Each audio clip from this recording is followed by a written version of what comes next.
Hello my champions, कैसे हो आप सब लोग। आई होप बहुत अच्छे होंगे। दोस्तों, MSD02 आधुनिक हिंदी काव्य का जो पेपर लगा था जून 2025 में, उसका सॉल्यूशन देखेंगे। हिंदी साहित्य की एक बहुत अच्छी किताब है दोस्तों ये आधुनिक हिंदी काव्य की। आपका पेपर 3 घंटे का लगता है। पेपर आपका 100 नंबर का आएगा और पास होने के लिए 35 नंबर चाहिए। तो PYQ है ये। PYQ वीडियो यानी कि प्रीवियस ईयर क्वेश्चन पेपर है सॉल्यूशन के साथ में। देखो, मैं आपको बता देता हूँ कि आधुनिक हिंदी काव्य इस किताब के अंदर आप पढ़ते क्या, बेसिकली है क्या चीज़ ये। सन 1850 से लेकर अगर हम अब तक बात करें, है ना, वर्तमान तक, 1850 ईस्वी से लेकर वर्तमान तक जो हिंदी के अंदर, हिंदी साहित्य के अंदर जितने युग आए हैं, चाहे भारतेंदु युग आया 1850 से 1900 ईस्वी तक, फिर द्विवेदी युग आया उनके बाद में, फिर छायावाद युग आया, फिर प्रगतिवाद युग आया, फिर प्रयोगवाद युग आया। उसके बाद में नई कविता आई दोस्तों, 1947 के बाद में आई थी, आपको पता है, नई कविता। तो इन सब के बारे में हम पढ़ते हैं आधुनिक हिंदी काव्य के अंदर। तो विशेषता क्या है, जैसे कि ब्रज भाषा की जगह खड़ी बोली है, उसका प्रयोग किया जाने लगा। अब आधुनिक हिंदी काव्य में दोस्तों ऐसी कुछ रचनाएं लिखी गई जिसमें राजाओं की प्रशंसा नहीं लिखी गई। 1850 से पहले राजाओं की प्रशंसा स्तुति की जाती थी कविताओं में, काव्यों में।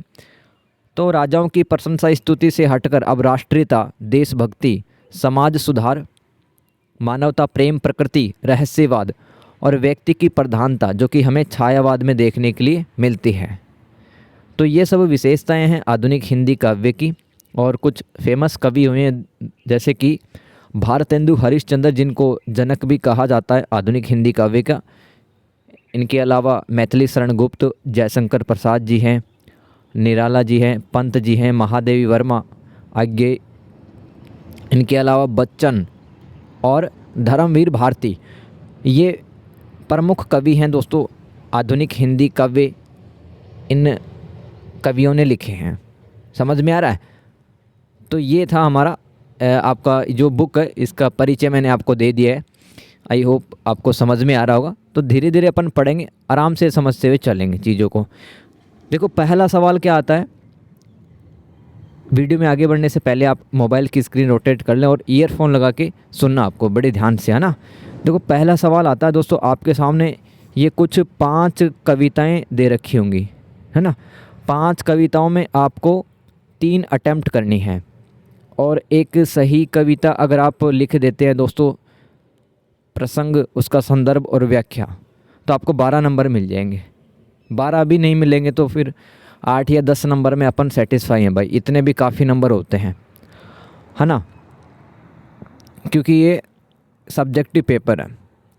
तो पहला क्वेश्चन कंपलसरी होगा, ध्यान देना। पहला सवाल अनिवार्य होगा भाई, पहले सवाल को छोड़ नहीं सकते आप। मतलब टोटल आपके 9-10 सवाल आते हैं, टोटल 5 ही तो करने हैं आपको, ठीक है। तो पहला सवाल छोड़ नहीं सकते हैं आप। पहले सवाल में 5 कविताओं में 3 कविताएं लिखनी पड़ेंगी और ये टोटल 36 नंबर का सवाल होगा। समझ में आ गया। यानी कि हर एक कविता सही लिखेंगे, व्याख्या सहित, तो आपको 12 नंबर मिल जाएंगे। चलो मैं पहली कविता पढ़ के देखता हूँ दोस्तों।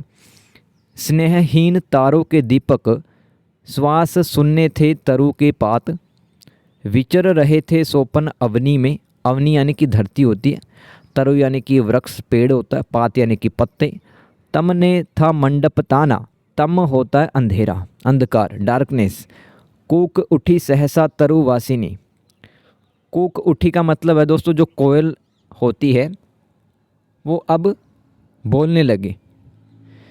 सहसा तरु वासिनी, तरु वासिनी का मतलब होता है जो पेड़ पे रहती है, एक प्रकार की चिड़िया, है ना। तरु मतलब पेड़, पेड़ पे रहने वाली चिड़िया। तो वो अपने स्वर से कुछ बोलने लग जाती है अचानक से। गा तू स्वागत का गान, गा तू स्वागत का गाना, किसने तुझको अंतर्यामी बतलाया उसका आना। देखो, सबसे पहले तो आपको ये देखना है कि ये जो कविता है ना, ये किस कवि या कवियत्री ने लिखी है और किस कविता का ये अंश है, किस कविता में से ये लाइनें ली गई हैं। तो ये जो लाइनें हैं ना दोस्तों, ये पंक्तियाँ छायावादी कवि छायावादी कवि जो कि मतलब व्यक्ति की प्रधानता, प्रकृति के बारे में और कल्पनाओं के बारे में ज़्यादा बताते थे, छायावादी कवि उन्हीं को कहते हैं। सुमित्रा नंदन पंत की कविता प्रथम रश्मि का अंश है। ठीक है, प्रथम रश्मि का अंश है जो प्रकृति के सौंदर्य और उसमें छिपी चेतना का वर्णन करती है, जहाँ रात के निस्तेज वातावरण यानी कि रात के अंदर बिल्कुल अंधकार होता है, पेड़ पौधे सोए रहते हैं, पत्तों में भी कोई चमक या जान नहीं होती, तो अचानक से जब सूरज की पहली किरण पड़ती है दोस्तों, तब पक्षी भी जाग उठते हैं और पेड़ पौधों में भी नई जान आ जाती है। तो एक नई प्रकार की चेतना हम समझ सकते हैं। उसके आगमन का गीत यहाँ पर गाया जा रहा है एक पक्षी के द्वारा। और कवि पूछता है कि इस अज्ञात चेतना को उसका आना किसने बताया, यानी कि किसने उस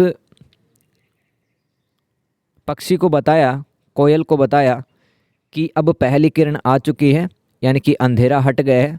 दोस्तों यहाँ पर अंधेरा हटने का मतलब है समाज के अंदर जो बुराइयाँ थी, कुरीतियाँ थी, उनको दूर करके हम नए युग में प्रवेश कर रहे थे। नव जागरण का युग वो आ रहा था धीरे धीरे। ठीक है, समाज है उसमें व्यापक चेतना का प्रसार हो रहा था, इस तरह से समझ सकते हैं आप। तो जो प्रकृति में नव जागरण और जीवन की अनुभूति का प्रतीक है। ठीक है, ये इस कविता का संदर्भ और प्रसंग हो जाएगा। संदर्भ यानी कि कवि का नाम और ये किस कविता का अंश है, किस कविता से ये लाइनें ली गई है। प्रसंग का मतलब किस कॉन्टेक्स्ट में, ये मतलब क्या चीज़ है वो कहना चाह रहा है, वो लिख देना आप कवि। आगे चलते हैं, व्याख्या क्या है दोस्तों। कवि कहता है कि रात का समय तारे दीपक की तरह है। यहाँ पर दोस्तों पहली लाइन ना, स्नेहहीन तारों के दीपक, यानी कि जो सुमित्रा नंदन पंत कवि हैं वो तारों की तुलना दीपक से कर रहे हैं, है ना, तारों की तुलना दीपक से कर रहे हैं। तो जिस तरह से दोस्तों रात में छोटे छोटे जो तारे रहते हैं जिसमें कोई चमक नहीं रहती है, बिल्कुल, है ना, अंधेरा रहता है, वैसे ही दोस्तों दीपक, दिए के बुझ जाने के बाद में दीपक भी निस्तेज हो जाता है ना। तो कवि कहता है कि रात का समय तारे दीपक की तरह, लेकिन उसमें कोई प्रेम या स्नेह नहीं है। पेड़ के पत्ते भी सांस रहित हैं अभी, और यानी कि रात में दोस्तों खामोशी और उदासी छाई है। श्वास सुनने का मतलब कि रात में इतना ज़्यादा अंधेरा है कि बहुत ज़्यादा सन्नाटा है और शांति छाई हुई है। पूरी पृथ्वी पर सपने, यानी कि अवनी को पृथ्वी कहा जा रहा है, पूरी पृथ्वी पर सपने एक तरह की दोस्तों अचेतन अवस्था हम समझ सकते हैं, जहाँ पर व्यक्ति है वो अंधकार में जीता है, विचरण कर रहे थे और अंधकार ने पूरा मंडप तान लिया था ना, कि पूरी पृथ्वी पर अंधकार छाया हुआ था, रात घनी और उदास थी। अचानक पेड़ पर रहने वाली, उसको क्या कहा जा रहा है, तरुवासिनी। देखो ये लाइन आई ना, कूक उठी सहसा तरुवासिनी। तो जैसे ही सूरज की पहली किरण पड़ती है धरती पे, तो अचानक से कोयल है वो जाग उठती है, वो अपनी आवाज़ देने लग जाती है। तो अचानक पेड़ पे रहने वाली तरुवासिनी ने कूक यानी कि आवाज़ लगाई और कहा कि गाओ स्वागत का गीत। फिर कवि पूछता कि हे अंतर्यामी, मतलब हे छिपी शक्ति, तुम्हें किसने बताया कि उसका आना हो रहा है, यानी कि नई सुबह आ रही है, या सुबह का मतलब हम समझ सकते हैं नई चेतना आ रही है। भारतीय समाज में नव जागरण का जो काल है वो शुरुआत उसकी हो चुकी है। तो कवि उस पक्षी से पूछता है, कोयल से पूछता है कि हे तरुवासिनी, तुम्हें किसने बताया कि जो प्रथम किरण है वो धरती पे आ रही है, यानी कि नई चेतना है वो संसार जगत में आ रही है। इस तरह से लिख देना आप। विशेष भी लिख सकते हो दोस्तों।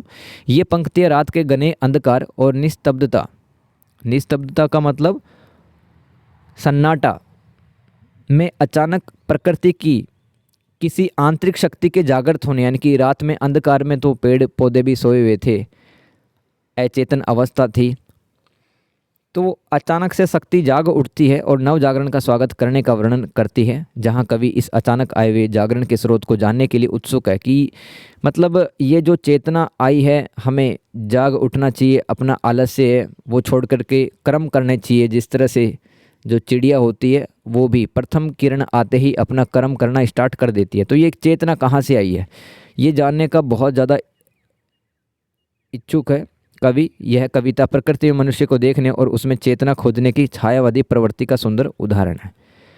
प्रवृत्ति यानी कि विशेषता या परंपरा, ट्रेडिशंस बोल सकते हैं।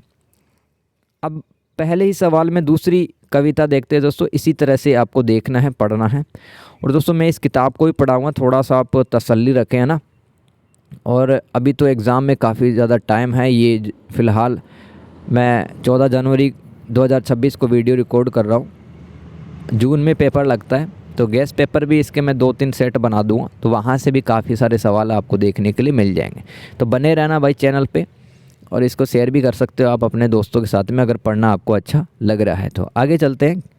पहले ही सवाल में दोस्तों दूसरी कविता थी।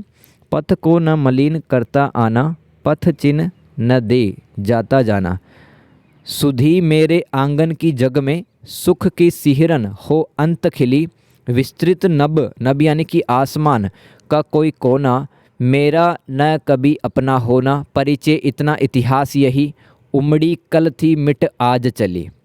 दोस्तों थोड़ा थोड़ा समझ में आ रहा होगा कि ये जो लाइनें हैं ना, वो महादेवी वर्मा की जो बहुत ही ज़्यादा फेमस कविता है, मैं नीर भरी दुख की बदली, यानी कि बादल के माध्यम से अपने दुख को बताती है यहाँ पर महादेवी वर्मा। तो संदर्भ और प्रसंग में ये लिख देना कि ये पंक्तियाँ महादेवी वर्मा की प्रसिद्ध कविता मैं नीर भरी दुख की बदली से ली गई है। बदली यानी कि बादल, नीर यानी कि पानी, जो जीवन की क्षण भंगुरता, नश्वरता और एक साधक के रूप में स्वयं की पहचान को दर्शाती हैं। क्षण भंगुरता मतलब इस जीवन का कोई ठोर ठिकाना नहीं है, कभी भी ख़त्म हो सकता है। नासवान जीवन, जहाँ वह बिना किसी स्थायी निशान छोड़े आती जाती रहती है। जिस तरह से दोस्तों बादल है, वो आसमान में अपना कोई स्थायी स्थान या मतलब कोई पहचान नहीं छोड़ता है, बस आता रहता है, नए बादल आते हैं और फिर चले जाते हैं, अपनी पहचान वो आसमान में नहीं छोड़ते। वैसे ही महादेवी वर्मा कहते कि मैं भी इस धरती पे आई हूँ थोड़े टाइम के लिए, खुशियाँ बांटने के लिए, और फिर मैं चली जाऊँगी, मैं यहाँ पर कोई निशान नहीं छोड़ूंगी। जहाँ वह बिना किसी स्थायी निशान छोड़े आती जाती रहती है और अपना सब कुछ मिटाकर दूसरों के जीवन में सुख की लहर भर जाती है। दोस्तों बादल क्या होता है? पानी होता है बादल में। तो जैसे ही जो बारिश की बूंदें धरती पर सूखी ज़मीन पे पड़ती हैं, नया जीवन प्रस्फुटित हो उठता है, नए पेड़ पौधे, नई घास, और धरती पर जीवन का नया संचार होता है। बादल ने अपना तो धर्म निभाया ना। तो वैसे ही महादेवी वर्मा कह रही है कि भाई ठीक मैं भी उस बादल की तरह हूँ जो कि बरस कर मिट जाती है। यह पंक्तियाँ उनके जीवन के इतिहास को छोटे रूप में बताने की कोशिश करती है। आगे चलते व्याख्या देख लो। मैं यानी कि दोस्तों कवियत्री जो है वो बदली मतलब बादल को खुद ही मान रही है कि मैं रास्ते को गंदा नहीं करती, न ही कोई पद चिन्ह छोड़ती, यानी कि मैं कोई निशान नहीं छोड़ती हूँ। जिस तरह से बादल कोई निशान नहीं छोड़ता आसमान में, वैसे मैं भी रास्ते को गंदे नहीं करती, ना ही कोई निशान छोड़ती, यानी बिना कोई निशान बनाए आती जाती हूँ। मेरी उपस्थिति अस्थायी है, कुछ समय के लिए आती हूँ मैं, जब चली जाऊँ तो मेरे आने की याद को यहाँ पर सुधी कहा जा रहा है दोस्तों, है ना, सुधी कहा जा रहा है। तो मेरे आने की याद दुनिया में सुख की लहर बनकर खिले, यानी मेरा जाना दूसरों के लिए खुशी का कारण बने। इस दुनिया से जब भी मैं अलविदा कहूँगी तो दुनिया मुझे याद करके खुश हो, क्योंकि मैं तो यहाँ पर खुशियाँ बांटने के लिए आई थी। यह विशाल आकाश का कोई भी कोना मेरा कभी अपना नहीं होना, यानी कि मैं अगर आकाश से मेरा अटैचमेंट हो जाए तो ये आकाश भी मेरा नहीं होगा कभी, क्योंकि मैं जानती हूँ कि मैं आऊँगी और चली जाऊँगी, मेरी कोई स्थायी जगह नहीं है। मेरा परिचय इतना है कि कल मैं उमड़ती हुई यानी कि बादल के रूप में मैं बनी थी और आज मिट गई मैं बरस करके, और यही मेरा इतिहास है कि मैं नश्वर हूँ, क्षण भंगुर हूँ, थोड़े समय के लिए आई और खुशियाँ बांट कर के लिए चली गई। विशेष लिख सकते हो दोस्तों आप, ये पंक्तियाँ महादेवी वर्मा के रहस्यवादी दर्शन को बताती है, जहाँ वे स्वयं को एक बादल या बदली के रूप में देखती हैं, जो आती हैं, बरसती हैं और चली जाती हैं। इस तरह से लिख सकते हैं।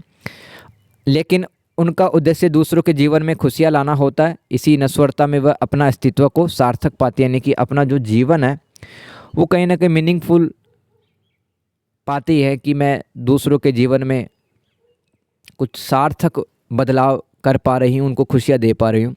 तो ऐसा भी हमें जीवन जीना चाहिए।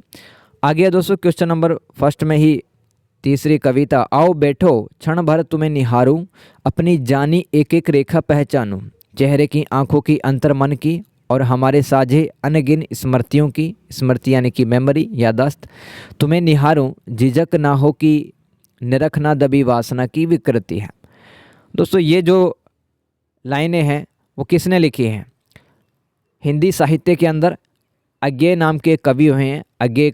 अज्ञे जी का पूरा नाम है सच्चिदानंद हीरानंद वात्स्यायन अज्ञे, इनको कहते हैं सच्चिदानंद हीरानंद वात्स्यायन। तो इन्होंने एक कविता लिखी थी हरी घास पर क्षण भर। उस कविता का ही एक अंश है यहाँ पर।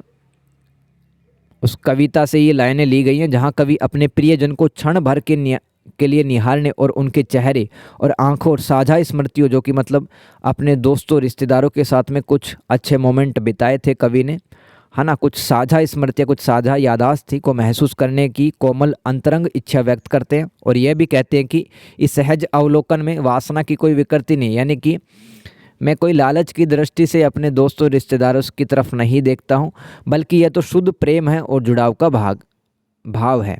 व्याख्या देख लो, कवि अपने प्रिय के हर छोटे बड़े विवरण को गहराई से देखना चाहते हैं जो उनके गहरे प्रेम और जुड़ाव को दर्शाता है। और साझे अनगिनत स्मृतियों की जो पंक्ति वो हमें क्या कहती है कि जो रिश्ते बनाए थे कवि ने वो लंबे और गहरे रिश्ते थे, जहाँ पर उनकी जो यादें हैं वो प्रेम का आधार बनती हैं। और ये जो झिझक ना हो निरखना दबी वासना की विकृति है, इस लाइन का क्या मतलब था कवि स्पष्ट करते हैं यहाँ पर आगे कवि कि उनका देखना वासनापूर्ण या विकृत नहीं था, मतलब खराब दृष्टि से नहीं देख रहे थे, बल्कि एक पवित्र सहज और स्वाभाविक मानवीय अनुभूति की तरह देख रहे थे जो प्रेम से उत्पन्न होती है। यह कविता अज्ञे के काव्य संग्रह हरी घास पर क्षण भर का हिस्सा, जो अक्सर प्रकृति और मानवीय संबंधों के सूक्ष्म भावों को पकड़ती है। विशेष भी लिख सकते हैं कि यह प्रेमपूर्ण और अंतरंग क्षण का वर्णन है, जहाँ पर जो कवि अज्ञे हैं अपने प्रियजनों के साथ एकाकार महसूस करते, यानी कि एक जुड़ाव, जो प्रेम का रिश्ता था उनको महसूस करते, वासना के बिना केवल शुद्ध प्रेम और पहचान की भावना से उन्हें सिर्फ देखना चाहते, निहारना चाहते हैं, न कि सिर्फ वासना की दृष्टि से। क्योंकि वासना में तो इंसान है वो दूसरे का फ़ायदा उठाता है, ठीक है, लेकिन जब आप शुद्ध प्रेम करते हैं तब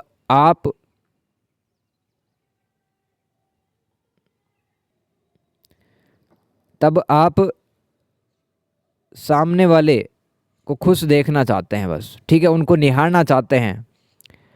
ये शुद्ध प्रेम होता है। आगे चलते हैं दोस्तों, पहले ही सवाल में चौथी कविता, एकाएक टूट गया सोपन व छिन्न भिन्न हो गए सब चित्र, जागते में फिर से याद आने लगा वह सोपन, फिर से याद आने लगे अंधेरे में चेहरे, और तब मुझे प्रतीत हुआ भयानक गहन मर्त आत्मा इसी नगर की, हर रात जुलूस में चलती थी परंतु दिन में बैठती है और मिलकर करती हुई षड्यंत्र विभिन्न दफ्तरों, कार्यालयों, केंद्रों और घरों में। तो थोड़ा सा टोन आपको ऐसा लग रहा है कि इसमें थोड़ा सा व्यंग्य यानी कि सैटायर का यूज़ किया गया है, तो आप लिख देना कि ये जो लाइनें हैं दोस्तों, ये गजानन माधव मुक्तिबोध, गजानन माधव मुक्तिबोध कवि हुए हैं हिंदी साहित्य में। उन्होंने एक कविता लिखी अंधेरे में, उसी कविता की ये लाइनें हैं। अंधेरे में कविता का टाइटल था। तो जो स्वप्न और यथार्थ के बीच में भ्रम, यानी कि आप जो सोचते हैं, आप जो एक्सपेक्ट करते हैं सरकारों से, समाज से, और जो वास्तविकता में सरकार आपको सेवाएं देती है, उसके बीच के भ्रम को बताता। दमनकारी व्यवस्था जहाँ पर शोषण होता है और बौद्धिक वर्ग के षड्यंत्रों के चित्रण के साथ गहरी संवेदनाएं व्यक्त करती है। बौद्धिक वर्ग के मतलब जो बड़े व्यापारी होते हैं, बिजनेसमैन होते हैं, जो इंटेलेक्ट पीपल होते हैं, वो महिलाओं का, मजदूरों का, किसानों का इनका शोषण करते हैं। जहाँ मृत आत्माएं दिन में षड्यंत्र रचती हैं और रात में जुलूस निकालती हैं। तत्कालीन सामाजिक राजनीतिक स्थिति पर एक गहरा व्यंग्य है, कटाक्ष किया गया है कवि के द्वारा। कवि का नाम है गजानन माधव मुक्तिबोध। तो याद रख लेना, आप कीवर्ड याद रखो, आपको पूरी कविता याद न रहेगी तो कीवर्ड याद रखो, जैसे कि षड्यंत्र, है ना, मृत आत्माएं, अगर कहीं पर भी आपको दिख जाए तो समझ जाना गजानन माधव मुक्तिबोध जी की एक कविता है। अंधेरे में इस कविता से ली गई है ये लाइनें। व्याख्या देख लो, अचानक सपना टूट जाता है और सारे चित्र बिखर जाते हैं, जो यथार्थ के कठोर आघात को दर्शाता है। यानी कि दोस्तों ये जो लाइन थी ना, एकाएक टूट गया सोपन छिन्न भिन्न हो गए सब चित्र, यानी कि जो आपने उम्मीद की थी सरकार से, बिजनेसमैन से, वो कुछ भी सरकार वगैरह प्रशासन पूरा नहीं करता, आपके सारे सपना चकनाचूर हो जाते हैं। कठोर आघात यानी कि दिल से आप बहुत आहत हो जाते हैं, हर्ट हो जाते हैं। जागने के बाद में भयानक सपना और उसमें दिखने वाले चेहरे याद आते हैं। कवि के मन में चल रहे आंतरिक संघर्ष और भय दिखता है। तब कवि को एहसास होता है कि शहर की गहरी मृत आत्माएं, मृत आत्माओं का मतलब है कि जो, हाशिए पर पड़े लोग हैं, जो वंचित लोग हैं, डेप्राइव्ड पर्सन्स हैं, दलित लोग हैं, ठीक है। तो मृत आत्माएं रात को जुलूस निकालती हैं, जो कि दमन और शोषण का प्रतीक भी है। लेकिन यही आत्माएं दिन के उजाले में दफ्तरों, कार्यालयों और घरों में मिलकर षड्यंत्र रची है, जो सत्ताधारी और बौद्धिक वर्ग के सांठगांठ और जन विरोधी नीतियों को दर्शाता है। यानी कि जो जिनका शोषण हो रहा है समाज के अंदर, वो मध्यम वर्गीय भी लोग हैं, और वो जब दफ्तरों में, कार्यालयों में बैठते हैं तो वो सोचते हैं कि हमें इस सत्ता का विरोध करना है, वो ऐसे षड्यंत्र रचते हैं, ठीक है। चलो इस तरह से लिख देना। आगे है दोस्तों 5वीं कविता का अंश एक, कल की बात है। राइट साइड में दोस्तों राजा अशोक को देख रहे हैं आप, राजा अशोक है राइट साइड में। मगध महाजनपद के ताकतवर राजा रहे हैं, जिन्होंने कलिंग के युद्ध के बाद में लड़ना ही छोड़ दिया और धम्म नीति अपना ली, यानी कि बौद्ध धर्म के सिद्धांतों पे चलने लगे, अहिंसा, सत्य, न्याय के सिद्धांतों पे। तो कल की बात है, मगध वासियों ने अशोक को देखा था कलिंग को जाते। कलिंग एक प्राचीन शहर का नाम है दोस्तों, जो कि उड़ीसा में आता है। उड़ीसा राज्य का एक एंशिएंट सिटी है। चंद्रगुप्त की तक्षशिला पाकिस्तान के अंदर यूनिवर्सिटी थी वहाँ पे। तो चंद्रगुप्त की तक्षशिला की ओर घोड़ा दौड़ाते हुए, आंसू बहाते, बिंबिसार को, अजात शत्रु को भुजा थपथपाते। तो यहाँ पे राजाओं के नाम लिखे गए हैं, जो कि मौर्य वंश के राजा थे, मगध महाजनपद से इनका संबंध था। तो यहाँ पे राजा अशोक की ही बात की जा रही है मुख्य रूप से। तो ये देख लो आप संदर्भ और प्रसंग। ये पंक्तियाँ प्रसिद्ध कवि श्रीकांत वर्मा जी की हैं। श्रीकांत वर्मा ने एक कविता लिखी थी मगध नाम से। तो वहीं से मगध काव्य से ही ये लाइनें हैं यहाँ पर उठा के लिखी गई हैं। श्रीकांत वर्मा जी ने मगध काव्य लिखा है। तो इसमें सम्राट अशोक के अतीत, यानी कि बीते हुए कल के बारे में, और उनके भीषण कलिंग युद्ध के बाद के परिवर्तन को दर्शाया गया, जहाँ मगधवासी उसे कलिंग जाते, कलिंग से लौटते, चंद्रगुप्त की याद में तक्षशिला जाते, आंसू बहाते, और बिंबिसार व धर्मपरायण शासक बनने की यात्रा को दर्शाता है। धर्मपरायण शासक का मतलब क्या होता है? जो कि धर्म को बहुत ही गहराई से मानने लगता है। तो कलिंग के युद्ध में राजा अशोक ने लड़ाई तो जीत ली, लेकिन इतना खून खराबा देखा वहाँ पर कि उन्होंने अंत में युद्ध लड़ना ही छोड़ दिया। हालांकि अपनी सेना को तो बनाए रखा, राज्य को बनाए रखा, लेकिन युद्ध की नीति छोड़ दी और अब धर्म की नीति पे वो चलने लगे। और प्राकृत भाषा में इसी नीति को धम्म नीति कहते हैं, जिसके अंदर भगवान बुद्ध के बताए हुए रास्तों पे ये चलने लगे, है ना। प्रकृति की, पर्यावरण की, जानवरों की रक्षा इन्होंने की।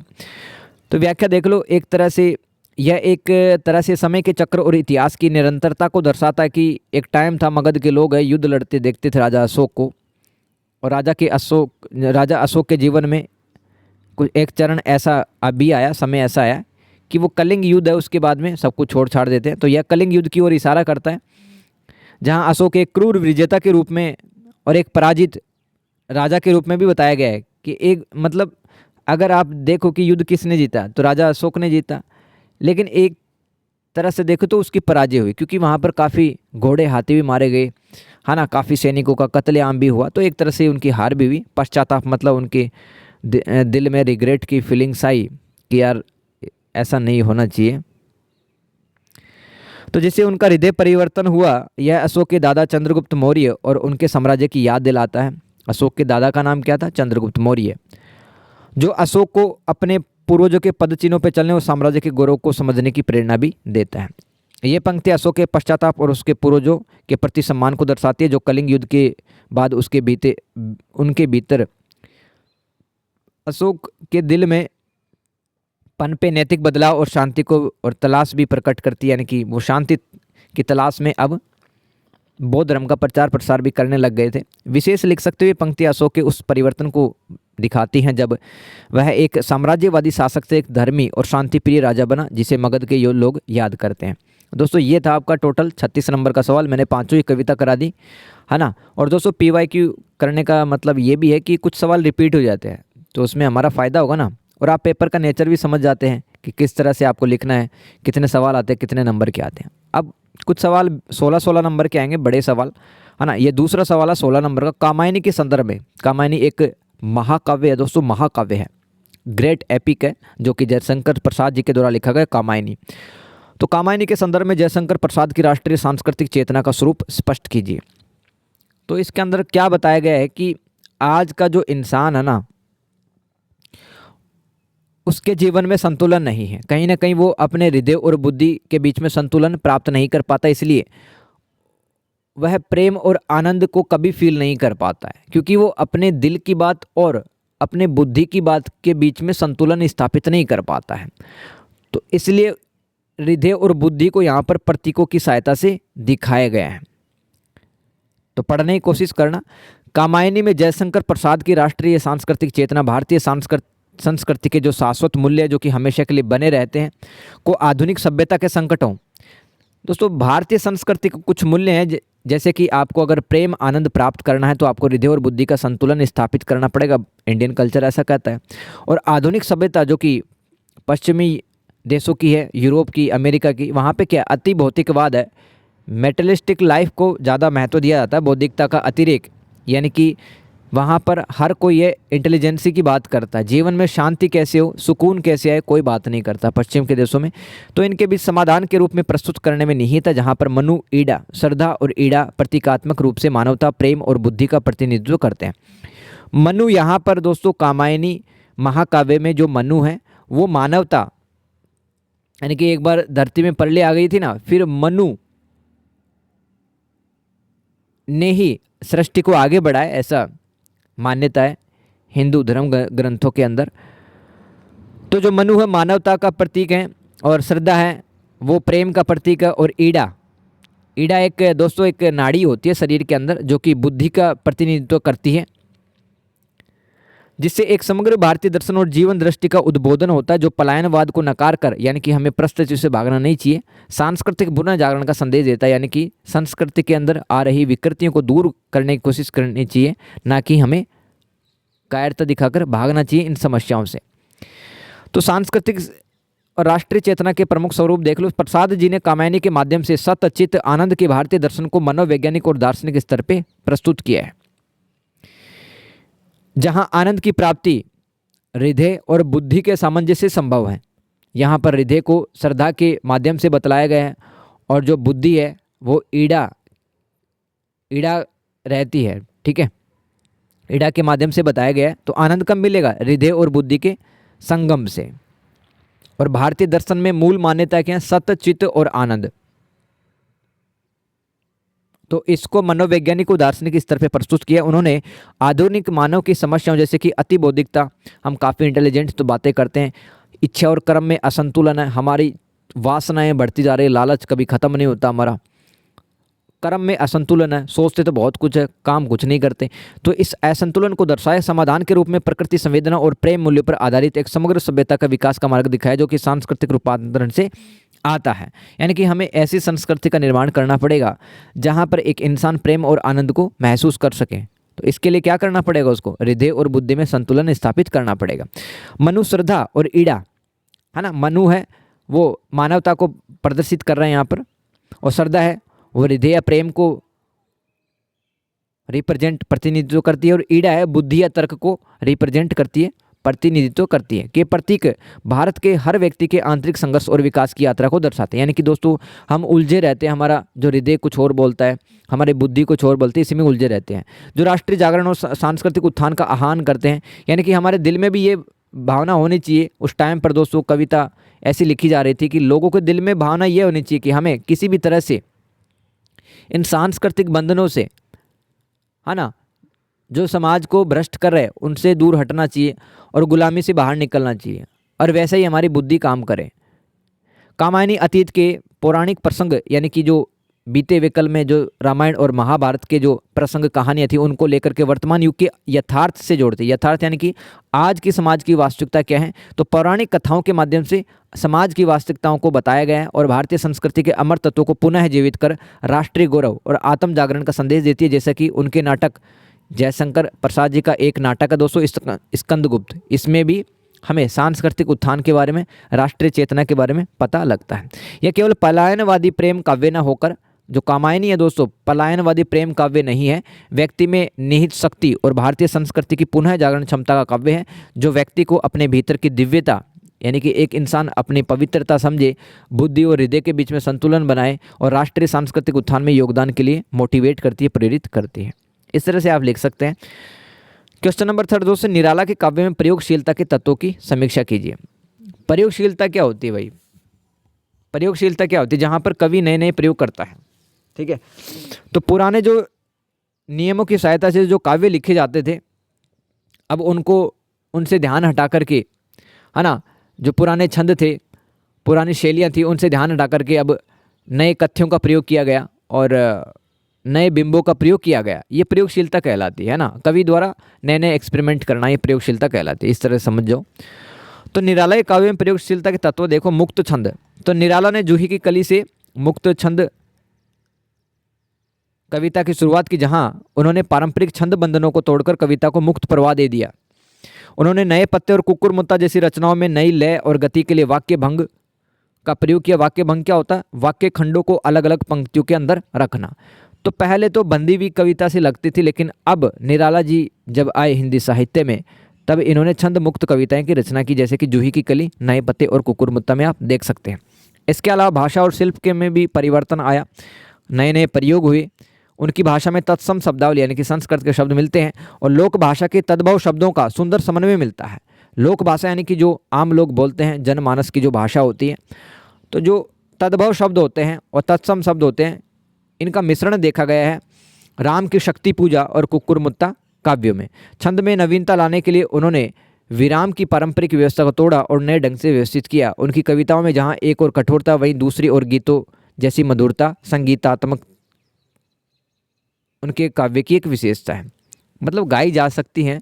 उन्होंने जो भी कविताएं लिखी है, जैसे कि गीतिका में, गीतिका रचना नाम है, इनके रचना का नाम है। बिंब और प्रतीक विधान। दोस्तों बिंब क्या होता है? कोई बताएगा बिंब क्या होता है? जैसे कि मैं आपको एग्जाम्पल दूं कि एक चांदनी रात में झील चांदी जैसी चमक रही थी। सुनना ध्यान से, एक चांदनी रात में झील है वो चांदी जैसा चमक रही थी। तो यहाँ पे क्या है? आपके मन के अंदर एक सजीव चित्रण आ रहा है ना, सामने एक सीन आ रहा है कि एक चांदनी रात है और झील है वो चांदी जैसी चमक रही है। तो ये सब आपके दिमाग में छप रहा है, तो इसको कहते हैं बिंब।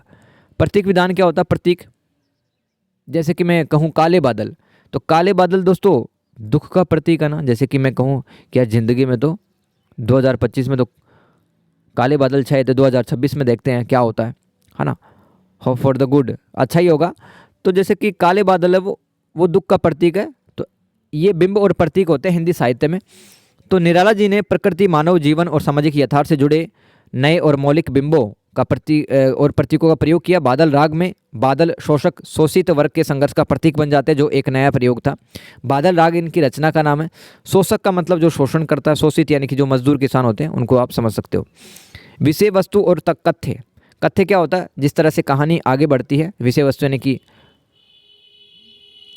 सब्जेक्ट मैटर क्या है, कंटेंट क्या है, वो विषय वस्तु कहलाता है। उन्होंने शोषक वर्ग के खिलाफ शोषित वर्ग की आवाज़ उठाई, जैसे कि बादल राग में किसानों की मुक्ति का आह्वान किया। नारी वेदना और श्रमजीवी वर्ग जो मजदूर लोग हैं और आम आदमी के प्रति गहरी संवेदना निराला जी ने व्यक्त की। राम की शक्ति पूजा जैसी कविताओं में ऐतिहासिक और पौराणिक संदर्भों को वर्तमान के क्रांतिकारी संघर्ष से जोड़ा। इसके अलावा गीतों के साथ साथ उन्होंने लंबे गीत और काव्य रूपों का विस्तार किया, जो पाठ्य तत्वों और दृश्यांकन पर अधिक केंद्रित थे। तो जब भी निराला जी की कविताएं आप पढ़ेंगे तो आपको ऐसा लगेगा कि वास्तव में कोई सीन सा चल रहा है, मूवी सी चल रही है। तो इसे कहते हैं दृश्यांकन। तो नए नए जो प्रयोग हैं वो किए गए, यही क्या कहलाता है? प्रयोगशीलता कहलाता है ना, प्रयोगशीलता कहलाता है। क्वेश्चन नंबर 4, 16 नंबर का, असाध्य वीणा को केंद्र में रखकर अज्ञेय की रचना, दृष्टि और जीवन दर्शन का निरूपण कीजिए। जिसको नहीं पता है असाध्य वीणा जो रचना, उसके बारे में मैं थोड़ा सा आपको इंट्रोडक्शन दे देता हूँ, और जब मैं पढ़ाऊँगा तो इसको अच्छे से खोल के ही बता दूंगा क्या है इसके अंदर, क्या नहीं है। देखो, असाध्य वीणा एक रचना का नाम है जिसके रचयिता का नाम है अज्ञेय। अज्ञेय, इनका पूरा नाम सच्चिदानंद हीरानंद वात्स्यायन। इनकी अज्ञेय की रचना भाई असाध्य वीणा। तो नाम से ही आपको पता लग रहा होगा कि ऐसी वीणा, वीणा क्या होती है? एक म्यूजिकल इंस्ट्रूमेंट होता है ना। देखो ये वीणा होती है भाई, इस इंसान ने जो हाथ में पकड़ रखा ना, ये वीणा होती है, ठीक है। तो असाध्य मतलब जिसको साधा नहीं जा सका, यानी कि ऐसी वीणा थी ये कि जब बनाई गई है तब किसी ने भी सुर और ताल कोई दे नहीं सका इसको, इससे कोई ध्वनि कोई निकाल नहीं सका, बजा नहीं सका इसको। ये असाध्य वीणा थी ये, ठीक है। तो ये असाध्य वीणा की एक प्रसिद्ध लंबी कविता है जो जापानी लोक कथा पर आधारित है, यानी कि जापान के अंदर लोक कथा है, उसी को भारतीय परिवेश में ढालकर अज्ञे ने लिखा है कुछ लाइनें। और अहंकार त्याग कर पूर्ण समर्पण के से साधना के माध्यम से असंभव को भी साध्य करने का प्रतीकात्मक संदेश दिया है। अब दोस्तों जैसे कि अपने लाइफ में भी दोस्तों कुछ काम ऐसे होते हैं जो कि हमें लगता है कि यार ये तो बहुत टफ है, मैं कैसे कर पाऊंगी, ये कैसे एग्ज़ाम निकाल पाऊंगी, मुझे तो कुछ नहीं आता। लेकिन जब आप ये कविता पढ़ोगे तो आपको लग जाएगा कि मैं इस असाध्य काम को भी साध्य बना दूंगी, यानी कि इस काम को साध दूंगी मैं। तो इसका आधार क्या था? जापानी लोक कथा जिसे ओकुकोरा की टेमिंग ऑफ द हार्प से लिया गया था। ओकुकोरा लेखक है, जापानी लेखक है, उनकी एक रचना थी टेमिंग ऑफ द हार्प। तो यहाँ से अज्ञे ने कुछ लाइनें ली है। इनका प्रकाशन मतलब ये असाध्य वीणा का पब्लिकेशन 1961 में हुआ और अल्मोड़ा में लिखी गई थी। अल्मोड़ा उत्तराखंड में है दोस्तों। ये जो असाध्य वीणा है ये काव्य कहाँ लिखा गया? अल्मोड़ा उत्तराखंड में 1961 में। और ये आंगन के पार द्वार इस संग्रह में संकलित है, ठीक है। तो ध्यान देना, ये तो मैंने थोड़ा सा इसका इंट्रोडक्शन करवा दिया। इसका कथा वस्तु क्या है तो इसके अंदर क्या बताया गया आपको? एक राजा के पास किरीटी तरु नामक वृक्ष से बनी वीणा थी। एक राजा ने दोस्तों, जापान के एक राजा ने, वहाँ पर एक पेड़ था किरीटी तरु नाम से, ठीक है, किरीटी तरु नाम से एक पेड़ था। उस पेड़ की लकड़ी से वीणा बनाई लेकिन उसको कोई बजा नहीं पाता था। अंत में प्रियंवद के शंकबली नामक एक व्यक्ति रहता है जो कि इसका मेन कैरेक्टर रहता है, हीरो रहता है। वो अपनी साधना से और अपना अहंकार त्याग करके इसको साध लेता है और अलग अलग स्वर ध्वनियाँ निकालता है, इसको बजा पाता है, वो वीणा को बजा पाता है, ठीक है। और दोस्तों अज्ञे की रचना दृष्टि अब देख लेते हैं। यह कविता एक बौद्ध मिथक पर आधारित है। मिथक क्या होते हैं? जो कि किंवदंतियाँ होती है, दंत कथाएँ होती है, जो कि आसपास के गांव देहात के इलाकों में फेमस होती है कहानियाँ, जहां अज्ञे ने प्रकृति और लोक जीवन से जुड़े सजीव बिंबों का प्रयोग कर कविता को एक नया आयाम दिया है जो नई कविता की बिंब प्रधानता को दर्शाता है। वीणा को साधना आत्मा को जागृत करने की प्रक्रिया है, यानी कि वीणा जिस तरह से साधी गई वैसे ही आप अपनी आत्मा जगा सकते हैं, जहाँ व्यक्ति अपनी मैं, यानी कि हम बार बार बोलते रहते हैं मैंने ऐसा काम किया, मेरी वजह से ऐसा हुआ, मैं नहीं होता तो तुम्हारी हेल्प कौन करता, तो ये अहंकार आ जाता है व्यक्ति में। तो मैं को छोड़कर आपको परम सत्ता की तरफ आश्रित होना चाहिए, जैसे कि भगवान ने ही करवाया है, जो हो रहा है ये ईश्वर का विधान है। इस तरह से आपको जीवन में आगे बढ़ना चाहिए, ये अज्ञे की रचना दृष्टि कहती है। यह कलाकृति के माध्यम से जीवन शिल्प को भी साधने का प्रयास करता है। अज्ञे का क्षणवादी दृष्टिकोण असाध्य वीणा में झलकता है, जहाँ जीवन के एक क्षण को पूर्ण और अद्वितीय माना जाता है। यानी कि दोस्तों जो भी कुछ सत्य है, जो भी सच है, वो प्रेजेंट मोमेंट है, इसके अलावा सब झूठ है। जो बीता हुआ कल वो भी झूठ है और आने वाला कल वो किसी को पता नहीं है। जो है आज है और अभी है, ठीक है। तो इसे परफेक्शन के साथ में जीना चाहिए, ऐसे हर पल को निचोड़ करके जीना चाहिए। ये आगे की रचना दृष्टि में आप लिख सकते हैं, तभी हम जीवन को सार्थक तरीके से अपन जी पाएंगे। और यही जीवन का लक्ष्य होना चाहिए, वर्तमान क्षण को समग्रता से जीना, ये जीवन का लक्ष्य होना चाहिए। कोई पूछे आपसे कि आपका जीवन का टारगेट क्या है, गोल क्या आपका, तो जीवन को हर पल को निचोड़ करके जीवन को समग्रता से जीना, ये मेरा लक्ष्य है। आगे का जीवन दर्शन क्या है? ये तो इनका रचना दृष्टि था, जीवन दर्शन पढ़ लेते हैं। प्रियंवद, ये जो हीरो रहता है मेन कैरेक्टर का, वीणा साधना के माध्यम से आत्म विसर्जन कर, यानी कि खुद का अहंकार त्याग देता है प्रियंवद, और परम सत्ता से जुड़ जाता है, यानी कि भगवान से जुड़ जाता है। आगे के दर्शन का केंद्रीय बिंदु है, जहाँ एक प्रकार की आध्यात्मिक मुक्ति की ओर ले जाता है कि इंसान है वो गर्भग्रस्ती और अहंकार ये सब छोड़ देता है, मोह माया से दूर होकर के वो भगवान की तरफ ध्यान लगाने लगता है। आगे भारतीय संस्कृति और परंपराओं को आधुनिक संदर्भों में देखते हैं। असाध्य वीणा के माध्यम से वह अपनी सांस्कृतिक जड़ों को पहचान कर व्यक्तित्व के उन्नयन का प्रयास करते हैं। उन्नयन यानी कि एक इंसान की प्रगति होनी चाहिए, है ना, उसका मानसिक स्तर उठना चाहिए भाई। उन्नयन यानी कि प्रोग्रेस। जो पश्चिमी प्रभाव से मुक्त होकर भारतीयता को बचाने की कोशिश करते हैं, यानी कि हम आज के टाइम पे दोस्तों कितना ज़्यादा भौतिक होते जा रहे हैं। हमें मोबाइल चाहिए, महंगे से महंगे कपड़े चाहिए, घर चाहिए, सब कुछ अच्छा ही अच्छा चाहिए, लेकिन भारतीयता की जो विशेषताएं थी हमें उन मूल्यों की तरफ लौटने की आवश्यकता है। यह कविता आंतरिक द्वंद्व जैसे कि व्यक्ति और प्रकृति और स्त्री और पुरुष के बीच में जो कन्फ्लिक्ट चलते हैं, द्वंद्व चलते हैं, संघर्ष चलते हैं, उनको भी दर्शाया है। और इसके अलावा आत्मबोध यानी कि सेल्फ एक्चुअलाइजेशन, एक इंसान जब खुद का आत्म साक्षात्कार करता है और आगे बढ़ता है आध्यात्मिक यात्रा में, वो बताया है। आगे मानते थे कि जीवन को जाने बिना रचना शिल्प की बात करना व्यर्थ है। असाध्य वीणा उनकी रचना शिल्प का बेहतरीन उदाहरण है, जो जीवन के गहन दार्शनिक प्रश्नों को रचनात्मक ढंग से प्रस्तुत करती है। आगे चलते हैं दोस्तों, प्रगतिवादी काव्य आंदोलनों के विकास में पंत जी के योगदान को स्पष्ट कीजिए।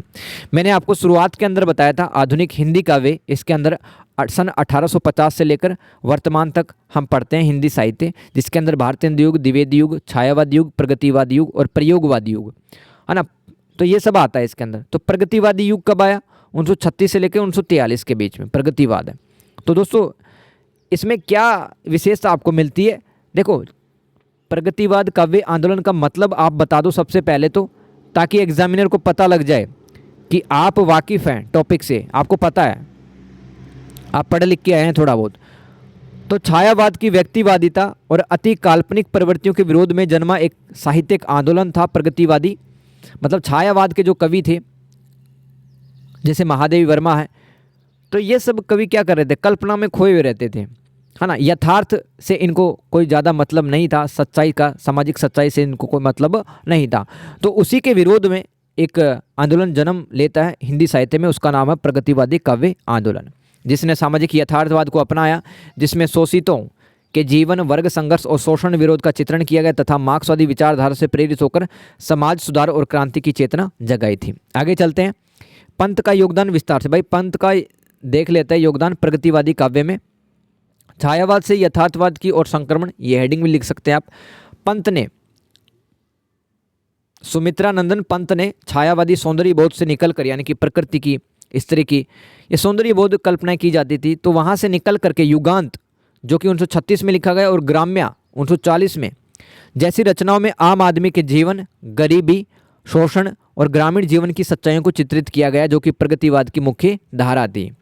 यानी कि अब छायावादी में जो कवि कल्पनाओं के सहारे जी रहे थे, रहस्यवाद में जी रहे थे, वहाँ से ध्यान हटा करके एक्चुअल में क्या चल रहा है, समाज की समस्याओं पे फोकस किया गया।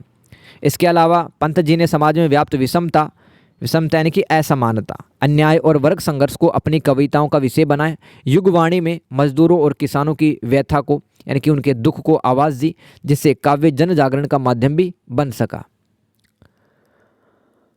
आगे चलते हैं, मार्क्सवादी विचारधारा का प्रभाव। दोस्तों कार्ल मार्क्स जर्मनी का एक विद्वान था, उन्होंने मार्क्सवाद अवधारणा दी थी, जिसमें बताया था समाज में आप कभी भी देखें इतिहास में जाकर के तो दो वर्ग रहे, एक वर्ग शोषण करता दूसरे का। जैसे कि पहले के टाइम पे जो मालिक रहता था वो दासों का शोषण करता था, मास्टर स्लेव का शोषण करता था। उसके बाद में जो सामंत थे, बड़े भूस्वामी जमींदार, वो किसानों का शोषण करते थे। और जब औद्योगिक क्रांति आई 1750 में इंग्लैंड में, फिर पूरी दुनिया में जो पूंजीपति हैं, जिसको बुर्जुआ वर्ग भी कहते हैं, वो सर्वहारा वर्ग यानी कि मजदूर का शोषण करने लगे। इस तरह से उन्होंने बातें बताई। तो मार्क्सवाद और जो फ्राइड थे उनके विचारों से प्रभावित होकर उन्होंने पूंजीवाद और रूढ़ियों का, यानी कि जो ऑर्थोडॉक्स टाइप के पुराने ख्यालात होते हैं, उनका विरोध किया। और वर्ग विहीन समाज के अंदर कोई क्लास नहीं होनी चाहिए कि ये अमीरों का वर्ग है, ये गरीबों का वर्ग है, नहीं तो शोषण होता है। और समतामूलक समाज की स्थापना का आह्वान किया, जैसे ग्राम्य में दिखता है, समतामूलक, जहाँ पर सभी को आगे बढ़ने का समान अवसर मिले। युगांत का महत्व, इस रचना को प्रगतिवादी काव्य की दिशा तय करने वाला माना जाता है, जहां पंत ने मानवीय पीड़ा, राजनीतिक उथल पुथल और सामाजिक बदलावों को वाणी दी थी। इसके अलावा उन्होंने कविता की भाषा को अधिक सहज, सरल और जनजीवन से जोड़ा और अलंकारिता कम की। अलंकारों का प्रयोग करने से क्या होता है, जटिलताएं आती है ना, समझ नहीं पाते हैं आप क्या कहना चाह रहा कवि। और आम आदमी की भाषा का प्रयोग किया गया ताकि संदेश जन जन तक पहुँचे। इसके अलावा उन्होंने, पंत जी ने धर्म, ईश्वर, आडंबरों जो अनुष्ठान होते हैं उनका विरोध करते हुए मानवता की शक्ति में विश्वास किया और सभी मनुष्य के समान अधिकारों की वकालत की, जो कि प्रगतिवाद का मूल मंत्र था। इसके अलावा रूपाब पत्रिका का संपादन भी किया। पंत जी ने 1938 में रूपाब नामक प्रगतिशील मासिक पत्रिका का संपादन किया, जिसने प्रगतिवादी साहित्यकारों को एक मंच प्रदान किया और आंदोलन को नई दिशा दी थी। ठीक है, आए समझ में? अगर दोस्तों आपको अच्छा लग रहा है, यहाँ पर पढ़ना कंटेंट बढ़िया लग रहा है, तो आप एक प्यारा सा कमेंट कर सकते हैं, उससे वीडियो का रीच बढ़ेगा, ज़्यादा से ज़्यादा लोगों तक पहुँचेगा ये वीडियो और हेल्प होगी। क्वेश्चन नंबर 6 दोस्तों, फैंटेसी के शिल्प की दृष्टि से मुक्तिबोध की काव्यगत विशेषताओं को स्पष्ट कीजिए। दोस्तों फैंटेसी क्या होती है हिंदी साहित्य में? फैंटेसी यानी कि कल्पना आप करते हैं, है ना, जादुई दुनिया की बात करते हैं, कल्पना में खोए रहते हैं, वो फैंटेसी कहलाती है ना। तो गजानन माधव मुक्तिबोध जी का नाम आता है यहाँ पर फैंटेसी की दुनिया के लिए। तो मुक्तिबोध की फैंटेसी का शिल्प अनूठा है। शिल्प का मतलब जिस ढंग से कवि लिखता है चीज़ों को, लाइनों को लिखता है, वो शिल्प कहलाता है। यूनिक है भाई इनका शिल्प। गजानन माधव मुक्तिबोध जी का जो फैंटेसी का शिल्प है यूनिक है, जहाँ पर वे प्रतीक, बिंब, रूपक और मिथकों का प्रयोग करते हैं जो सीधे सामाजिक यथार्थ और अंतर्मन के द्वंद्व से जुड़ते हैं कि एक व्यक्ति के जीवन में कितने प्रकार के कन्फ्लिक्ट आते हैं, संघर्ष होते हैं, वो सब बताया है मुक्तिबोध जी ने अपने फैंटेसी के शिल्प में। ठीक है, आगे चलते भाई। सामाजिक यथार्थ से जुड़ा, आप फटाफट से पढ़ लो। उनकी फैंटेसी केवल कल्पना नहीं है, वैसे फैंटेसी तो कल्पना करने होती है कि जैसे कि ड्रीम इलेवन पे काफ़ी लोग टीम बनाते थे ना, वो फैंटेसी होती थी, फैंटेसी लीग होती थी। अब तो बैन हो गया वो सब। तो उसमें तो कल्पना कर देते थे अपन कि ये क्रिकेटर चलेगा। लेकिन दोस्तों हिंदी साहित्य अगर अपन स्पेशली बात करें मुक्तिबोध की फैंटेसी के बारे में, तो ये केवल कल्पना मात्र नहीं थी, बल्कि सामाजिक सामूहिक अनुभवों की गहरी ज़मीन से जुड़ी हुई होती थी, जो कि पाठक को सत्य से परिचित करवाती है। इसके अलावा अचेतन और चेतन मन का संगम बताया गया है। फैंटेसी के माध्यम से वे अंतर्मन के दबे हुए डर, यानी कि एक इंसान है बचपन से लेकर जब बड़ा होता है काफ़ी इच्छाएं दबा के रखता है, वो उसके अंतर्मन में काफ़ी संघर्ष और द्वंद्व चलता है, ये सब बताया है। इसके अलावा पहाड़, गुफा, बावड़ी, समुद्र, अंधेरा जैसे बिंबों का प्रयोग करते हैं जो आंतरिक दबाव और तनाव के प्रतीक होते हैं, जो पाठक को अंदर से खींचते हैं। तो असामान्य और प्रतीकात्मक बिंबों का प्रयोग किया गया, जिसमें पहाड़, गुफा, बावड़ी, समुद्र, ये सब बताया है मुक्तिबोध जी ने अपनी फैंटेसी के रचनाओं में। आगे चलते हैं, दीर्घ और मुक्त छंदों का प्रयोग भी किया गया। उनकी कविताएं अक्सर लंबी होती हैं और मुक्त छंदों में लिखी जाती हैं, जिससे फैंटेसी को एक गतिशील और व्यापक रूप मिलता है। भाषा और शैली में मौलिकता, मौलिकता यानी कि नयापन, कबीर और निराला की तरह है। सहज भाषा के साथ साथ तत्सम, तद्भव, अरबी और फारसी और अंग्रेजी शब्दों का प्रयोग करते मुहावरों और छोटे वाक्यांशों से प्रभावशीलता बढ़ती है। हाँ भाई, कहाँ तक पढ़ लिया था? भाषा और शैली में मौलिकता मैंने आपको बता दी थी। देखो मौलिकता का मतलब है नयापन। अब शैली में भी नयापन आता है, भाषा में भी नयापन आता है। तो कबीर और निराला की तरह सहज भाषा के साथ साथ तत्सम, तद्भव, अरबी, फारसी और अंग्रेजी शब्दों का प्रयोग करते हैं और मुहावरों और छोटे वाक्यांशों से प्रभावशीलता बढ़ाते हैं। यथार्थ का पुनरागमन, यानी कि रियलिटी वापस से लौटती है।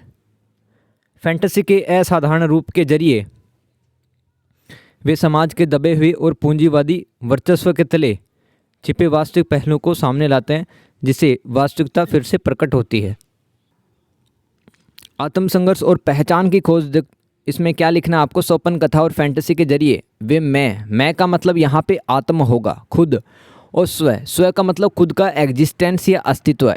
ऐसे सवालों का गहन विश्लेषण करते हैं मुक्तिबोध जी। आगे चलते हैं, विचार और व्यंग्य की प्रधानता, सहजता के साथ गहन विचार और व्यंग्य की झलक मिलती है। वे सौंदर्य से ज़्यादा शब्द की शक्ति और अर्थ पर ज़्यादा ध्यान देते हैं। चलो आगे चलते हैं। क्वेश्चन नंबर 7 दोस्तों, बहुत ही बढ़िया सवाल मुझे लगा, इसलिए आया हुआ था। रघुवीर सहाय के काव्य में अभिव्यक्त जन पक्षधरता पर प्रकाश डालिए। राइट साइड में रघुवीर सहाय जी देख सकते हैं, हिंदी साहित्य में जाना माना इनका नाम है। तो इनके काव्यों में जन पक्षधरता, शोषित, पीड़ित और आम आदमी के साथ खड़े होने, उनकी विडंबनाओं, संघर्षों और अस्मिता की रक्षा करने के रूप में अभिव्यक्त होती है या एक्सप्रेस होती है। अस्मिता यानी कि एक व्यक्ति की खुद की सेल्फ इस्टीम होती है, सेल्फ रिस्पेक्ट होती है। कई बार जीवन में कुछ ऐसी परिस्थिति आ जाती है कि उसको डाउट होने लगता है खुद के ही अस्तित्व पर और खुद की अस्मिता पर, जिसमें वे सत्ता व्यवस्था पर तीखा व्यंग्य करते हैं, जनता को अन्याय के विरुद्ध जागरूक होने का आह्वान करते हैं, जिससे लोकतंत्र में जनता की भूमिका और उसके अधिकारों को पर जोर दिया जाता है, न कि राजनीतिक विचारधारा का प्रचार इन्होंने किया है।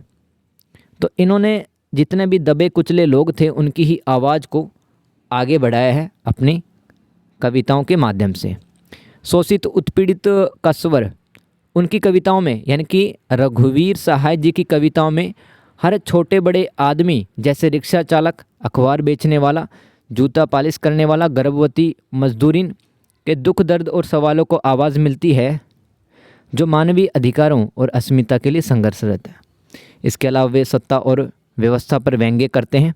वे अधिनायक जैसी कविताओं से सत्तावादी और अमानवीय व्यवस्था पर करारा व्यंग्य करते हैं, जहां जनता को अपनी मूलभूत ज़रूरतों को पूरा नहीं करने दिया जाता और अधिकारों से भी उनको वंचित रखा जाता है और उसे केवल व्यवस्था के गुणगान के लिए मजबूर किया जाता है। यानी कि जो सत्ता है, सत्ता में जो बैठे नेता लोग हैं वो सिर्फ वोट बैंक की राजनीति करते हैं।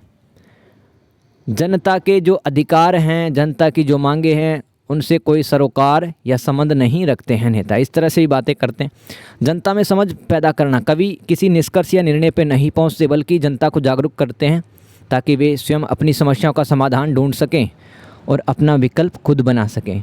मानवीय रिश्तों और अस्मिता की खोज, उनकी कविताएं ऐसे नए मानवीय रिश्तों की बात करती हैं जहां गैर बराबरी, अन्याय और गुलामी ना हो। वे व्यक्ति की स्वतंत्र पहचान के उल्लंघन के खिलाफ खड़े होते हैं और वे उसे अपनी पहचान के लिए संघर्ष करने की बात भी कहते हैं कि अगर आपकी अस्मिता पर ही संकट आ जाए, यानी कि खुद की पहचान ही आपकी मिटने लगे, तो आपको संघर्ष करना चाहिए, चाहे वो सरकार कितने भी ताकतवर क्यों ना हो। इसके अलावा यथार्थ का चित्रण भी रघुवीर सहाय ने किया है। इन्होंने सड़क, दफ्तर, बाजार जैसे रोज़मर्रा के जीवन से जुड़े भाषा खबरों को अपनी कविताओं में उतारा, जिससे वे सनसनीखेज न रहकर आत्म अन्वेषण यानी कि व्यक्ति सोचने लगता है, चिंतन मनन करने लगता है सरकार की नीति और कानूनों के बारे में कि उनका क्या प्रभाव पड़ रहा है। ठीक है, और यथार्थ को गहराई से समझने में मदद करती हैं। यथार्थ को गहराई से समझने में मदद करती हैं। आगे चलते हैं। आम आदमी के दर्द से जुड़ा, रघुवीर सहाय खुद को जनता के बीच रखकर उनके दर्द को महसूस करते हैं, उनकी पीड़ा को अपनी कविताओं का केंद्र बनाते हैं, जिससे उनकी कविताएं लोक वेदना से जुड़ जाती हैं। यानी कि जो महसूस कर रहे हैं लोग, वही अपनी कविताओं के अंदर दिखाने की कोशिश करते हैं रघुवीर सहाय। ठीक है दोस्त, आ रहा समझ में? Very good. ये 16 नंबर के क्वेश्चन थे दोस्तों। क्वेश्चन नंबर 8, धूमिल, है ना। इनका पूरा नाम क्या था? राइट साइड में देख सकते हैं, सुदामा पांडे इनका पूरा नाम था। धूमिल इनको कहते हैं भाई, धूमिल इनका नाम था ना, निकनेम। सुदामा पांडे जी पूरा नाम था। तो धूमिल जी मोहभंग के कवि हैं। इस कथन की विवेचना आपको करनी है। धूमिल जी मोहभंग के कवि, इसका मतलब क्या है कि क्योंकि उनकी कविताओं में आज़ादी के सपनों और जनतंत्र से मोहभंग, यानी कि ये आज़ादी तो मिल गई है लेकिन ये वास्तविक आज़ादी नहीं है। व्यवस्था पर तीखा व्यंग्य किया है। आम आदमी के शोषण और आक्रोश की सशक्त अभिव्यक्ति मिलती है। उन्होंने यथास्थिति पर, यानी कि जिस तरह से समाज की स्थिति बदली नहीं है, उस पर करारा प्रहार करते हुए सत्ता और राजनीति के खोखलेपन को उजागर किया, जिससे कि यह कथन पूरी तरह से सत्य सिद्ध होता है कि धूमिल मोहभंग के कवि। यानी कि आज़ादी जब हुई तो लोगों का विश्वास सरकारों पे था, ठीक है, व्यवस्थाओं पे था, अधिकारियों पे था, लेकिन जिस तरह से लोकतंत्र आगे बढ़ना चाहिए था, व्यवस्थाएं हैं वो नागरिकों के अनुकूल होने चाहिए, तो वैसा नहीं हो पाए, तो लोगों का मोह भंग हो गया सरकारों से, नेताओं से, प्रशासनिक अधिकारियों से, मतलब ध्यान हट गया। तो जनतंत्र से मोह भंग, धूमिल के लिए जनतंत्र एक ढकोसला बनकर रह गया था, जहां जनता और शासन के बीच संवादहीनता थी और ताकतवर कमज़ोर का शोषण कर रहे थे। उनकी कविता पटकथा में यह आक्रोश झलकता है।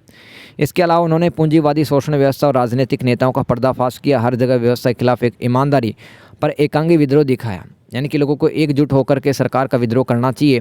उनकी कविताओं में के केंद्र में आम आदमी की भूख, दुख और शोषण है। वे जनता की मजबूरी और भविष्य की उम्मीदों को दर्शाते हैं, लेकिन व्यवस्था से निराश दिखते हैं। और धूमिल की कविताएं कटु यथार्थ, यानी कि समाज का जो कड़वी सच्चाई है उसको बयां करती है। वे मोचीराम जैसी कविताओं में व्यवस्था की नग्नता और क्रूरता पर तीखे व्यंग्य करते हैं। मोचीराम इनकी कविता का नाम है, धूमिल जी की, है ना। पूरा नाम याद कर लो, इनका पूरा नाम याद कर लो भाई, सुदामा पांडे जी इनका पूरा नाम था, है ना। तो इन्हीं की रचना है सुदामा पांडे जी की मोचीराम। ऐसी कविताओं के माध्यम से वो व्यवस्था की नग्नता और क्रूरता पर तीखे व्यंग्य और आक्रोश व्यक्त करते हैं। इसके अलावा आज़ादी के बाद के मोहभंग को उन्होंने अपनी कविताओं में व्यक्त किया, जहां स्वतंत्रता के सपने वास्तविकता से बहुत दूर थे। अभी भी समाज में कुछ ऐसे लोग थे जो दबे कुचले थे, जिनकी सामाजिक और आर्थिक स्थिति इतनी अच्छी नहीं थी। जैसा कि दोस्तों एक लाइन है उनकी, धूमिल जी की, स्वतंत्रता सिर्फ 3 रंगीन पत्तों का नाम है या नहीं, ये लाइन है। तो इसके माध्यम से वो बताना चाहते हैं कि आज भी स्वतंत्रता वास्तविक रूप से नहीं मिली है। आगे चलते हैं क्वेश्चन नंबर 9। ये लास्ट सवाल था दोस्तों जून 2025 में जो क्वेश्चन पेपर आया था। श्रीकांत वर्मा के काव्य की भाषा और शिल्पगत विशेषताओं की समीक्षा कीजिए। समीक्षा यानी कि रिव्यू करना, जैसे कि किसी मूवी को देख के आते हो रिव्यू करते हो ना, कितनी अच्छाई है क्या नहीं। तो श्रीकांत वर्मा के जो काव्य की भाषा थी, शिल्पगत विशेषताएं थी, उनको आपको बताना है। तो देखो राइट साइड में श्रीकांत वर्मा जी हैं और इनकी एक बहुत अच्छी लाइन मैंने यहाँ पे कोट करने की कोशिश की है। मैं अब घर जाना चाहता हूँ, मैं जंगल पहाड़ों में खोना चाहता हूँ और मैं महुए के वन में जाना चाहता हूँ। तो इस तरह की जो भाषा ना वो लिखा करते थे श्रीकांत वर्मा जी। तो श्रीकांत वर्मा की काव्य की भाषा सरल, प्रवाहमयी है ना, फ्लो में आप पढ़ रहे हो, प्रभावशाली भी है, जो गहन मनोवैज्ञानिक भावनाओं और सामाजिक विसंगतियों यानी कि सामाजिक की जो बुराइयां हैं, विकृतियां हैं, कुरीतियां हैं और दार्शनिक चिंतन को व्यक्त करते हैं। पहला पढ़ लेते हैं भाषागत विशेषताएं, लिंग्विस्टिक फीचर्स। तो इनकी भाषा सरल और प्रभावमयी थी, स्पष्ट थी और पाठक के मन में गहरा असर पैदा करने वाली थी। इसके अलावा वे जीवन की पीड़ा, अकेलेपन, प्रेम और मानव अनुभूति यानी कि ह्यूमन के जो इमोशंस होते हैं उनको बहुत अच्छे से और वैज्ञानिकता के साथ में बताया है, जिससे पाठक उनकी कविताओं से जुड़ गया है। इन्होंने अपनी कविताओं में, देखो श्रीकांत वर्मा जी ने अपनी कविताओं में समकालीन जीवन यानी कि जो उस समय का जो जीवन था, फिलहाल का जो जीवन है ना, समकालीन का मतलब फिलहाल का, वर्तमान जीवन से जुड़े शब्दों और मुहावरा का प्रयोग किया, जिससे उनकी कविताएं नई दिशा की ओर बढ़ सकें। अब देख लो स्टाइलिस्टिक फीचर्स, शिल्पगत विशेषता क्या होती है। देखो शिल्पगत विशेषता में ध्यान रखना, बिंबों का, प्रतीकों का, ऐसे शब्दों का यूज किया जाता है। तो मैंने आपको बताया था बिंब होते क्या, जैसे कि मैं आपको बोलूं कि मैं कोचिंग के अंदर गया था, लेक्चर ख़त्म होने के बाद में जैसे मैं सीढ़ियों से उतर रहा था, तब एक लड़का सीढ़ियों से गिरता हुआ नीचे आ पड़ा, खून से लथपथ था वो। तो ये पूरा सीन क्रिएट हो रहा है ना आपके दिमाग के अंदर। एक और एग्जांपल बताया था मैंने, एक चांदनी रात में झील चांदी जैसी चमक रही थी। तो ये बिंब होते हैं भाई। ऐसे बिंब, विधान और प्रतीकात्मक शब्दों का इन्होंने प्रयोग किया, जैसे कि इतिहास और मिथकों का उपयोग समकालीन समाज, राजनीति के पतन, सत्ता और नियति यानी कि भाग्य को दर्शाने के लिए किया, जैसे कि मगध में। अस्तित्ववादी प्रभाव फ्रांसीसी अस्तित्ववाद और उनकी कविताओं में दिखता है, यानी कि जैसे जो सात्र एक विद्वान था फ्रांस का, तो उन्हीं की एक विचारधारा थी अस्तित्ववाद। तो ये अस्तित्ववाद क्या होता है, एक व्यक्ति अपने अस्तित्व के बारे में सोचने लगता है कि यार कुछ नहीं है, मेरा खुद का ही अस्तित्व नहीं है, क्या है, मतलब किसी चीज़ पर विश्वास नहीं होता है व्यक्ति को, अपने अस्तित्व पर वो सवाल उठाता है। ये अवधारणा या आइडियोलॉजी अस्तित्ववाद कहलाती है, फ्रांस से आई हुई है, जहाँ इंसान है ना अकेला फील करता है। मूल्यों के संकट और निरंतर संघर्ष को दर्शाया गया है।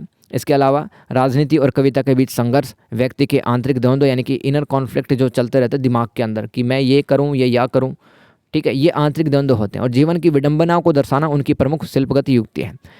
युक्ति यानी कि योजना है। इसके अलावा प्रेम, अकेले होने का एक ढंग जैसी पंक्तियों से अकेलापन और घर कहीं नहीं है जैसी भावनाओं से नियति की त्रासदी को व्यक्त कर रहे हैं, यानी कि एक इंसान के भाग्य के अंदर अकेला होना ही लिखा है। ये अपनी पंक्तियों के माध्यम से इन्होंने बताया है। ठीक है, ये था श्रीकांत वर्मा जी के काव्य की भाषा और शिल्पगत विशेषताओं की समीक्षा। ठीक है, इसके अलावा थोड़े एक दो पॉइंट और लिख लो आप। सामाजिक यथार्थ का चित्रण किया, यानी कि समाज की जो वास्तविकताएं हैं वो बताई हैं। माया दर्पण जैसे संग्रहों में सामाजिक और राजनीतिक यथार्थ की आलोचनात्मक दृष्टि मिलती है, जो व्यक्तिवाद है ना के समानांतर प्रगतिशीलता के दिखावे पर भी प्रहार करती है। इसके अलावा उन्होंने कविता को केवल बौद्धिक कसरत न मानकर एक निजी संवेदन, यानी कि जब आप कविता पढ़ते हैं तो आप दोस्तों फील भी होना चाहिए कि स्त्रियों की, मजदूरों की, है ना, प्रकृति की क्या दशा है, और जीवंत अनुभव का माध्यम बनाया कविताओं को। ना सिर्फ कविता पढ़ने से बस आपका जो मूड है वो रिफ्रेश हो रहा है, आप इंटेलेक्ट बन रहे हैं कविता पढ़ने से, ऐसी कविताएं इनकी नहीं थी। इनकी कविताओं में निजी संवेदना यानी कि इमोशंस थे और जीवंत अनुभव थे, जैसे कि धर्मवीर भारती के अनुवादों में भी दिखता है। तो थैंक यू सो मच दोस्तों, इतना सपोर्ट आपने किया और तकरीबन 1 घंटे की वीडियो हो चुकी है। इसके अलावा दोस्तों आपके पास में कौन कौन से सब्जेक्ट है कमेंट कर सकते हैं, कैसा लगा वीडियो ये भी आप बता सकते हैं। ठीक है, फीडबैक जरूर देना आपको। Thank you so much. और इसके अलावा दोस्तों ग्रुप ज्वाइन कर लेना ऑफबीट स्टडी से टेलीग्राम पे, और अगर पर्सनल क्वेरीज़ हैं, ठीक है, क्वेश्चन पूछना चाहते हैं आप, तो इंस्टाग्राम पर भी कनेक्ट हो सकते हैं मुझसे। इंस्टाग्राम की आईडी है दोस्तों IGANKITRJ। ठीक है, तो यहाँ पर टेलीग्राम और इंस्टाग्राम पर भी आप कनेक्ट हो सकते हैं। तो दोस्तों ये था MSD 02 का जो जून 2025 में जो क्वेश्चन पेपर लगा था उसका सॉल्यूशन। और यहाँ पर पहला सवाल है वो कंपलसरी रहता है, जिसके अंदर 5 कविताएं आती है, उनका आपको संदर्भ के सहित व्याख्या करनी होती है। 36 नंबर का सवाल आएगा, वेरी वेरी इंपॉर्टेंट, और सबसे टफ यही रहता है क्योंकि समझ में नहीं आता लोगों को कि ये कौन सी कविता से ली गई है और इसका कवि कौन है। ठीक है, तो बार बार जितना प्रैक्टिस करोगे, जितना समझने की, यानी कि मैंने कहा ना कि आपको कीवर्ड समझना है सिर्फ। और आधुनिक हिंदी काव्य में बार बार चर्चा की जाती है प्रगतिवाद, प्रयोगवाद की, छायावाद की, भारतेंदु युग की, नई कविताओं की, इन सब की चर्चा की जाती है। आई होप दोस्तों मैं आपको समझा पाया हूँ। कैसा लगा आपको ज़रूर से फीडबैक करना, और टेलीग्राम और इंस्टाग्राम पर ज़रूर आपको ज्वाइन करना। थैंक यू सो मच, अपना ख्याल रखिए, टेक केयर, गुड बाय।